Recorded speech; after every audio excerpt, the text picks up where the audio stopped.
Pour les Verseaux, alors qu'est-ce qui va venir vous influencer dans les prochains jours ou que vous ressentez déjà en fait? Donc je vous reviens pour les énergies printanières qui devient estivale parce que bien sûr l'été va arriver officiellement le 20 juin, donc mais pour le solstice d'été, mais je vous reparle de ça dans une autre vidéo. Alors, j'ai décortiqué pour vous, donc me suis préparée, en fait, j'ai décortiqué pour vous les planètes qui vont vous influencer. Évidemment, je vais faire une parenthèse, ça ne touchera pas tous les Verseaux. Donc, prenez essentiellement ce qui vous parle, ce que vous avez envie d'aller explorer et c'est ça, ce qui vous interpelle en fait. Et ça ne va pas se présenter pour tous les Verseaux dans une même sphère de vie. Donc, ça dépend bien sûr de votre carte du ciel, ça dépend toujours de où est située certaines planètes. Pour vous, en fait, dans quelle maison astrologique cela se trouve? Est-ce que c'est la maison 1, 2, 3 jusqu'à 12? Et tout ça va vraiment faire que ça va vous influencer d'une façon différente parce que bien sûr, il y a énormément de Verseaux sur cette terre et ça ne peut pas forcément parler à tout le monde. Donc, ça peut être soit plus dans le domaine professionnel que ça peut vous impacter, familial, amical, relationnel, sentimental, etc., etc. Alors voilà, ceci étant dit. Je vais commencer avec la planète qui est quand même majeure pour vous, qui est Pluton. Pluton a fait son entrée en Verseau en 2024, a fait des allers-retours en Capricorne et est maintenant installé dans la constellation du Verseau pour les 15 à 20 ans environ. Donc, Pluton va traverser le Verseau au complet et donc, bien sûr, ça ne va pas toucher évidemment tout le monde en même temps. Donc, les premiers décans vont être influencés en premier, ensuite suivi des deuxièmes décans, des troisièmes décans. Donc, ça dépend où est situé votre soleil dans la constellation du Verseau. Je vais faire en fait plutôt une généralité. Je vais parler essentiellement de comment Pluton pourrait vous impacter, oui, si vous vous prenez vraiment de façon négative ou vous influencer positivement. Donc, comme je vous disais, prenez ce qui vous parle. Donc, vous avez toujours le choix, en fait, quand une planète vient cogner à votre porte, vous avez toujours le choix d'avoir cette attitude d'affronter quelque chose pour transcender quelque chose. C'est toujours ça, un peu ça la logique. Pour, au final, ben, atteindre un épanouissement, atteindre le grand bonheur ou le bien-être intérieur, la paix intérieure, l'authenticité et tout. Ou bien, vous avez le choix d'avoir cette attitude un petit peu de résistance inconsciente, cette façon inconsciente que vous avez qui est pas forcément... qui n'est pas dans la facilité, en fait. Si vous n'avez pas fait un nettoyage sur vos blessures, désolé, mon facteur me fait un saut. Alors, je reprends, c'est très drôle. Je vais me recentrer. Alors, c'est ça, ça dépend si vous avez cette attitude plutôt négative. Et tout ça, c'est vraiment malheureusement souvent très inconscient. Si on n'arrive pas à savoir c'est quoi nos blessures, c'est quoi pourquoi on réagit de telle façon, ben ça va être difficile de mettre le doigt dessus et de pouvoir justement avoir cette attitude positive. Donc, deux choix quand Pluton traverse quelque chose, en fait, qui va venir vous impacter au niveau de votre identité. Hein, parce que le soleil, votre signe astrologique, votre soleil représente en fait, dans mon approche à moi, l'identité profonde, les valeurs. Donc, c'est quelque chose qui est très viscéral à l'intérieur de soi. Donc, quand Pluton vient cogner à votre porte et vous demande un travail, donc les planètes qui sont là, sont toujours là pour, j'aime beaucoup dire ça, sont toujours là pour vous aider. Ils sont toujours là pour vous apporter un message, pour vous aider à évoluer. Et si on ne résiste pas, je le dis dans mon site web, si vous avez la chance d'aller le visiter, je dis dans mon site web que en ne résistant pas, le voyage est plus doux. Mais il faut avoir conscience qu'on est en résistance. Alors, des fois, on est sur le pilote automatique. Beaucoup d'humains sur cette terre et pour aimer analyser les êtres humains autour de moi, beaucoup sont inconscients, malgré eux, de tous leurs mécanismes internes. et de tout leur dysfonctionnement, et ils sont sur le pilote automatique et ils ne réalisent pas vraiment pourquoi ils réagissent. Alors, du moment où on comprend, donc comprendre nous amène justement à déjà faire la paix avec soi et pouvoir aller de l'avant finalement. Alors, pour Pluton, je vais y arriver. Donc, le choix, je dirais que plutôt négatif, c'est la destruction, la confrontation, l'angoisse, la résistance, la peur, le stress, les maladies dans le corps, etc., etc. Ou bien, on peut choisir l'évolution, on peut choisir l'humilité, on peut choisir la dissolution de l'ego qui nous permet d'avoir une lucidité sur nos... un regard bienveillant, en fait, un amour de soi pour pouvoir transcender nos blessures. Mais c'est sûr que ça demande du temps. Ça demande de s'asseoir avec soi. Ça demande d'avoir ce courage, cette humilité, de s'observer avec humilité et vulnérabilité également. Donc, le choix positif, l'évolution, la renaissance, donc c'est à quelque part une mort, Pluton, qui nous permet en fait de mourir, de laisser mourir les choses qui ne sont pas importantes, laisser mourir une partie de soi qui n'est plus requise pour avoir une métamorphose, pour atteindre un saut quantique. Donc, Pluton vous demande d'affronter vos blessures avec honnêteté, sans tabou, avec humilité, je pense que je l'ai déjà dit. Et ça va vous permettre d'avoir une libération, une authenticité. Et le défi souvent des Verseaux, c'est justement d'assumer, d'affronter sa propre vérité sans la validation des autres et de l'opinion des autres pour atteindre une libération et une souveraineté personnelle. Qu'est-ce que je voulais rajouter aussi? Pluton aussi peut nous demander d'aller combler le besoin d'aller à l'essentiel, d'épurer, d'être authentique. Et peut-être aussi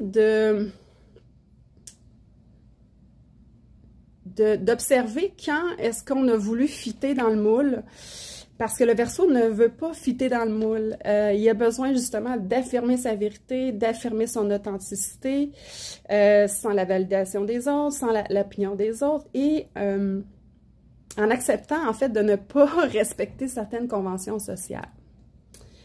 Donc, pour réussir le défi, c'est quand même un gros défi, Pluton.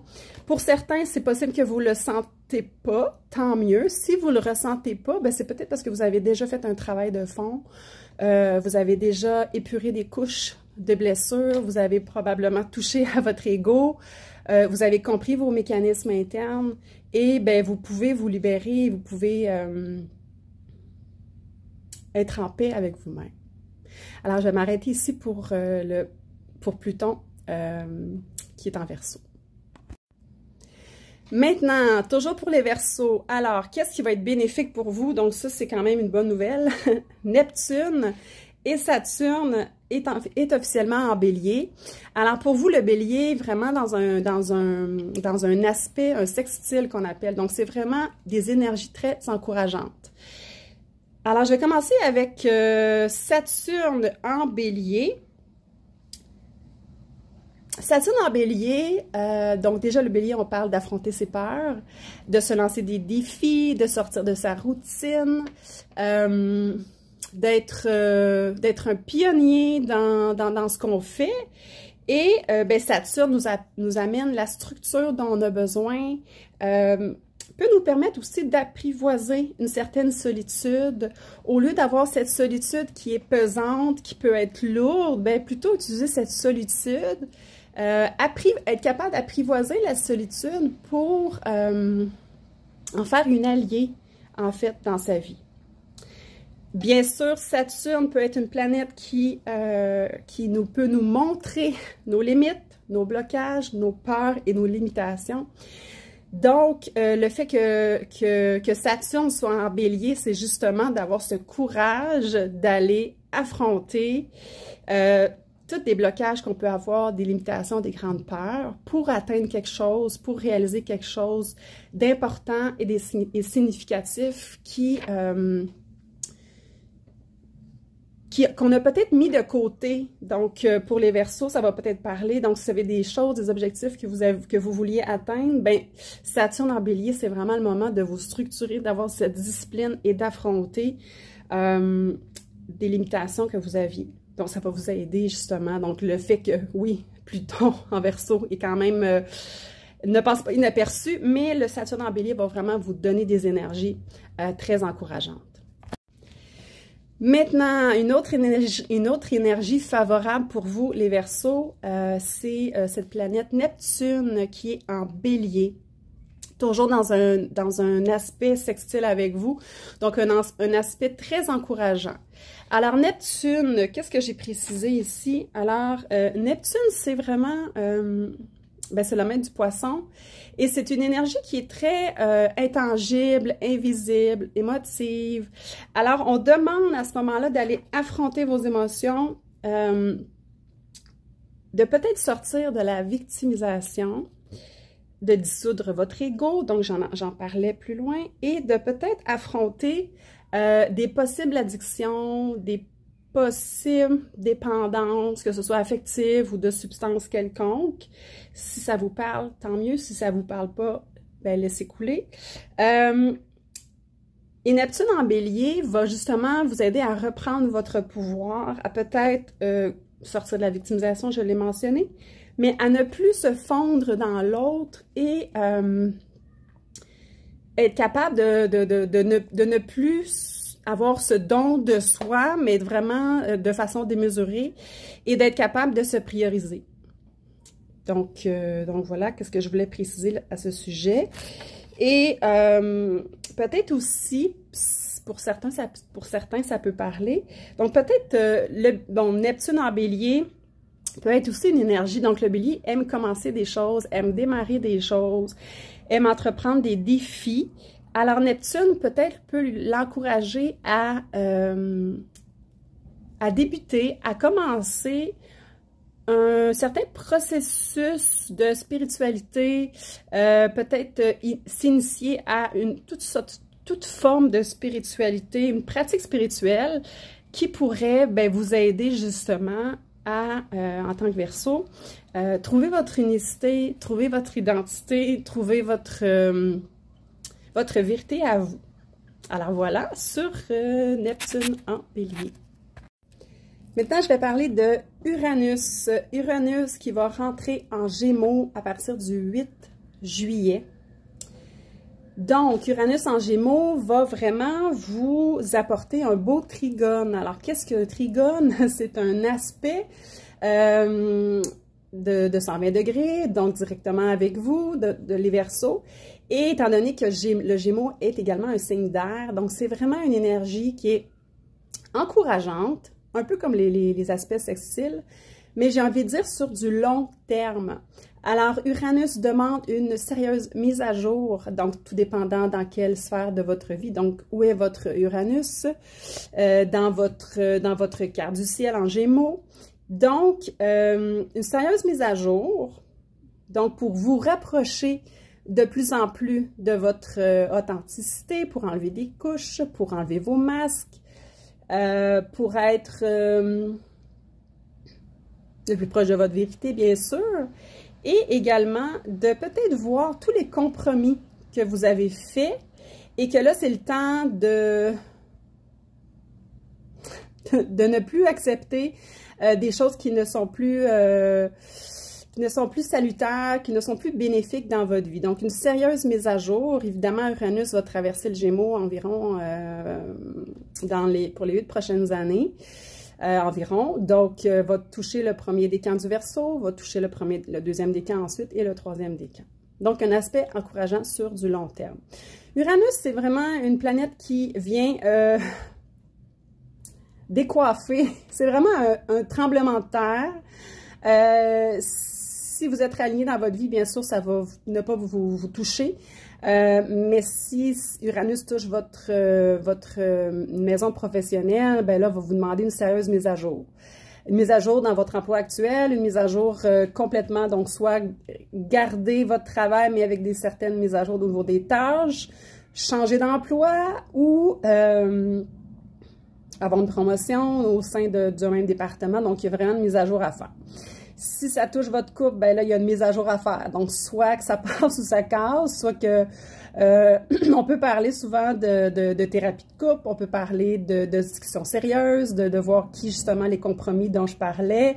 Est-ce qu'on fait trop de compromis? Est-ce qu'on n'en fait pas assez? Donc, ça dépend. Donc, Uranus demande une sérieuse mise à jour, comme une mise à jour d'un logiciel. Donc, c'est vraiment nettoyer qu'est-ce qui est plus salutaire pour arriver vers quelque chose qui est plus libérateur, qui nous apporte beaucoup de liberté et de liberté d'être, d'agir et de penser.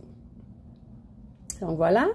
Jupiter, je n'en parle pas parce que il va être en Cancer et c'est plutôt neutre pour vous. Mais évidemment, prochainement, dans les prochains mois, prochaines années, bien sûr, ça risque de vous toucher à un moment donné ou autre. Et je vais terminer avec les planètes qui sont plus rapides. Mercure, la planète des communications, des idées, du discours interne, va être en balance. Donc, je vais vous parler des aspects favorables. Donc, Mercure en balance, pour vous, ça va vraiment être dans un signe d'air également.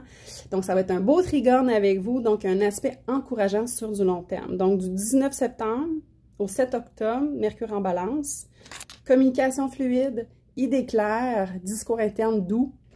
Donc, si vous avez des choses importantes à communiquer, ça va être le bon moment.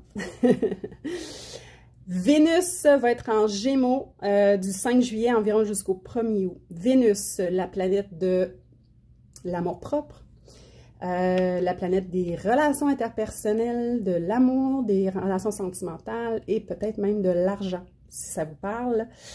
Alors, l'amour-propre accru, donc évidemment, Vénus en Gémeaux également, c'est un trigone avec vous, donc un aspect encourageant. Amour-propre accru, comme je le dis, relations interpersonnelles harmonieuses et ça risque d'être plus doux, plus rond, et ça risque d'être plus harmonieux, comme je le disais, et plus équilibré et épanouissant.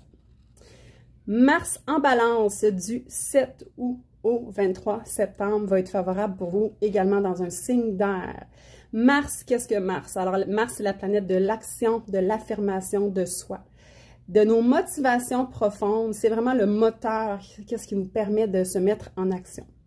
Donc, les actions que vous allez poser vont être alignées, plus harmonieuses, plus en cohérence avec votre vraie nature. Donc, ça va remettre aussi l'équilibre également. Ça va vous redonner votre pouvoir personnel également.